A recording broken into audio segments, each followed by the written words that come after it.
सन्माननीय व्यासपीठ आणि व्यासपीठावर विराजमान असलेले अतिथीगण व शिक्षक बांधवांनो, सर्वप्रथम सादरीकरणासाठी माझ्या शाळेची निवड केली त्याबद्दल प्रशासनाचा मी हार्दिक असा आभार व्यक्त करतो। जगप्रसिद्ध वेरूळ लेणी आणि 12वे ज्योतिर्लिंग घृष्णेश्वर मंदिर याच्या सानिध्यात असलेलं छोटंसं गाव मंबापूरवाडी वस्ती, या गावाची लोकसंख्या फक्त 800 आहे आणि या 800 गावातले लोक सगळे लोक जवळपास मळ्यामध्ये राहतात।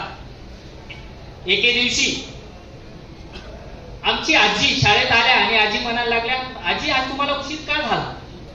सर मॅडम, मी आज बँकेत गेले होते आणि बँकेत गेल्यानंतर मला सही येत नाही, मला सही येत नसल्या कारणाने मला उशीर झाला आणि आम्ही सर त्याच दिवशी असाक्षरतेकडून साक्षरताकडे हा एक उपक्रम राबवला। विद्यार्थ्यांना सांगितलं की आपल्या आजी आजोबांना सही शिकवणं फार गरजेचं आहे आणि मुलांनी सही शिकवली। त्यानंतर ग्रेट ग्रीन इंडिया ही संकल्पना आमच्या शाळेमध्ये आम्ही राबवली। आमच्या शाळेत सेवक ट्रस्टच्या सहयोगाने आमच्या शाळेमध्ये जवळपास 8000 ते 9000 वृक्षारोपण आम्ही केलेले आहे।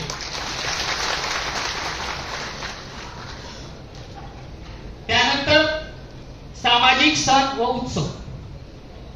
सामाजिक सण प्रत्येक शाळेमध्ये साजरे केले जातात, परंतु मी माझ्या शाळेमध्ये वेगळ्या पद्धतीने सण साजरा करतो।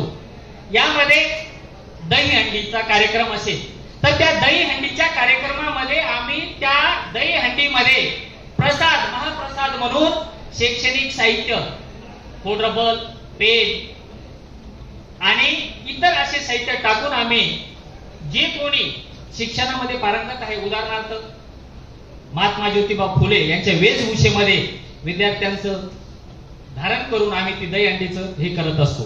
त्यानंतर वारकरी ही सुद्धा जी पालखी आम्ही तयार करतो सर, त्या पालखीमध्ये आम्ही ग्रंथ पुस्तकं ठेवून त्या पालखीची मिरवणूक करतो। त्यानंतर क्षेत्रभेट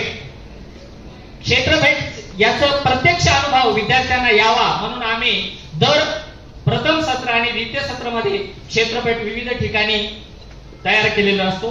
त्यानंतर उद्योग उपक्रम यामध्ये सर कला आणि कौशल्य यांना वाव मिळावा म्हणून आम्ही आमच्या शाळेमधूनच पूरक असे उपक्रम आयोजित करत असतो। उदाहरणार्थ मेणबत्ती तयार करणे, आकाशकंदील तयार करणे, त्याच्यानंतर ऑइल पेंटिंग तयार करणे, जेणेकरून हे मुलं कला कौशल्य निर्मित शाळेमध्ये झाले तर पुढे चालून काहीतरी त्या पद्धतीने व्यवसाय करू शकतात, याची पूर्णावृत्ती आम्ही या पद्धतीने करत असतो सर।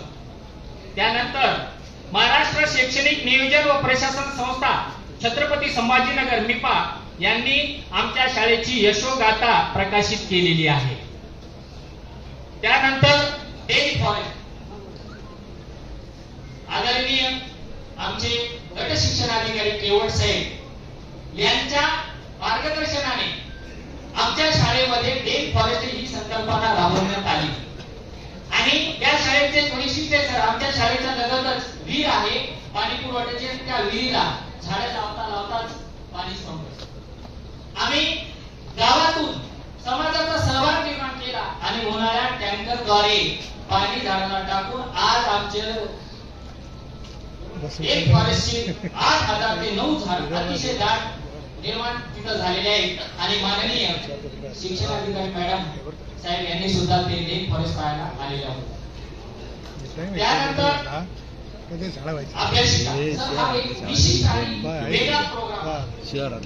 सामाजिक बांधिलकी म्हणून आम्ही आमच्या शाळेमध्ये अभ्यासिका तयार केलेली आहे। विश्वासराव ठाकरे पाटील यांचे व्हिडिओ आम्ही युट्यूबवर ऐकून आम्ही त्या शाळेमध्ये अशी संकल्पना करून आम्ही सौप्तपूर्ती अभ्यासिका तयार केली आणि याचं फलित सर आज त्या अभ्यासिकेमधून 2 सैनिक, 2 वनरक्षक, 4 पोलीस आणि महाराष्ट्र सुरक्षा दल मध्ये 3 विद्यार्थ्यांची निवड झालेली आहे। त्यानंतर शैक्षणिक साहित्याचा वापर. शैक्षणिक साहित्य आपल्या प्रशासनाने विविध आपल्याला शैक्षणिक साहित्याचा वापर आपल्या प्रशासनाने विविध पेट्या आम्ही दिलेलेच आहे. त्या पेट्यांचा आम्ही वापर करतोच, परंतु शिक्षकांनी सुद्धा शैक्षणिक साहित्य निर्माण केलेले आहे आणि त्याचा उपयोग आम्ही शाळेमध्ये करत असतो. बाल वाचनालय दर शनिवारी आनंदाची शाळा म्हणून आम्ही आमच्या शाळेमध्ये बाल वाचनालय तयार केलेले आहे. त्यामध्ये सेवक ट्रस्टने आम्हाला जवळपास 4 ते 5 हजार पुस्तक दिलेले आहेत. बाल वाचनालय फक्त शाळेमध्येच मर्यादित न ठेवता ते पुस्तक मी गावामध्ये सुद्धा ज्येष्ठ नागरिकांना विद्यार्थ्यांना वाचण्यासाठी देतो. आणि एवढंच बोलून मी माझे 2 शब्द संपतो. जय हिंद, जय महाराष्ट्र.